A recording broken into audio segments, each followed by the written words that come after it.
Welcome to Chillin' 101. We hope this video helps. You start by preparing assets so nothing interrupts the flow.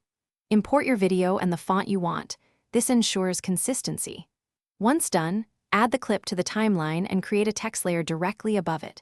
You need to set the text size, color, and alignment now because those values drive legibility and motion later. Make sure to lock audio if you don't want accidental edits. This first setup lets the rest of the process move quickly and predictably. You now animate the word so it reads as part of the scene. Add keyframes for position, opacity, and scale at the exact frames where the word should appear and disappear. If there is dialogue or action, scrub and place keyframes to match phonemes or gestures.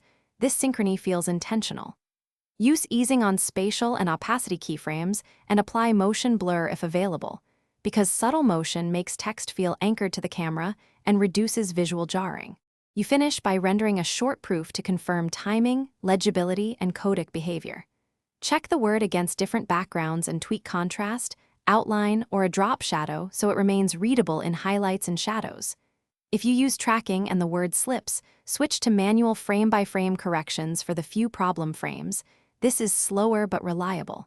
One troubleshooting tip: if text flickers after export, increase render bit depth or switch the renderer to eliminate compression artifacts. Thanks for watching. Consider subscribing if we helped you.